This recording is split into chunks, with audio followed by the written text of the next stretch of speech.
ఎన్టీఆర్ గారి 101వ జన్మదినోత్సవ సందర్భంగా ఈరోజు ఘాట్కి రావటం జరిగింది.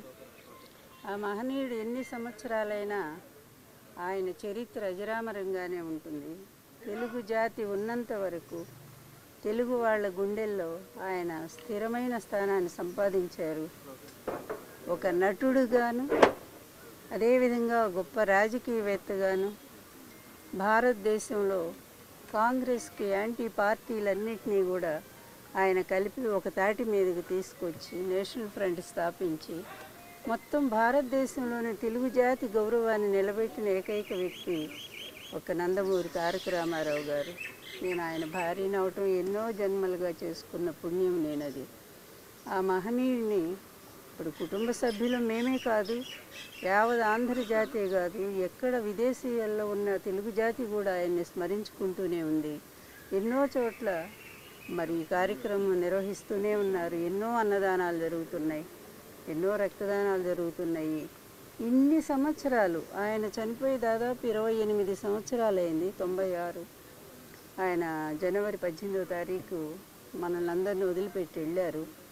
కానీ ఆయన కీర్తి మాత్రం ఎప్పటికీ చెక్కు చెదరకుండా అలాగే ఉండిపోయింది. అది నిజమైన ఇది. అంటే మనిషి పుట్టుక ఎక్కడ ఉంటుందంటే మరణం తర్వాతే ఉంటుంది. మరణించినా బ్రతికుండే వాళ్ళు ఎవరో భగవద్గీత చెప్పినట్టు కూడా అటువంటి మహామనిషి జాతస్య ధ్రువోహి మృత్యు అన్నట్టు మరణం అనేది ప్రతి ఒక్కళ్ళకి అది సహజమైనటువంటిది. మరణించిన బ్రతికి ఉండటం అనేది ఒక్క ఎన్టీఆర్ గారికే సాధ్యపడింది అనుకోవాలా. ఆయన ఎప్పటికీ ఉంటారు. నేను ఒక్కటే కోరుకుంటున్నాను, ఆయన ఆశీస్సులు తెలుగు ప్రజలందరికీ అందాలి, ఎప్పటికీ అందాలి. ఆయన ఆత్మ తెలుగు ప్రజల చుట్టూనే తిరుగుతూనే ఉంటుంది. న్యాయం కోసం ఆయన పోరాటం సాగిస్తూనే ఉంటుంది. మళ్ళీ మంచి ఈ ఎలక్షన్ల తర్వాత మంచి పరిపాలన కోసం ఆయన తప్పకుండా ఆయన ఆత్మ ఆశీస్సులు అందిస్తూనే ఉంటుంది.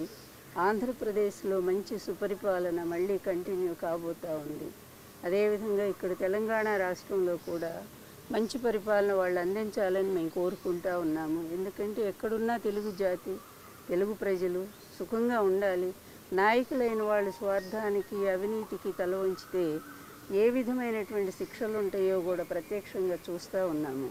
అందువల్ల ప్రజల కోసం జీవించే వాళ్ళు నాయకులు అనేది ఎన్టీఆర్ గారు ఒక్కరే చాటి చెప్పారు. అందువల్ల ఆయన స్ఫూర్తితో ఆంధ్రప్రదేశ్లో పరిపాలన అలాగే సాగుతూ ఉంది. అదే కంటిన్యూ అవుతుంది కూడా. అందువలన రేపు 4వ తారీఖు జరిగే ఎన్నిక తర్వాత ఆంధ్రప్రదేశ్ మళ్ళీ ఒక సుభిక్షమైన శాంతియుతమైన పరిపాలన అందుకుంటుందని, అందుకు ఎన్టీఆర్ గారి ఆశీస్సులు నిండుగా జగన్మోహన్ రెడ్డి గారికి అందాలని కోరుకుంటూ సెలవు తీసుకుంటాను.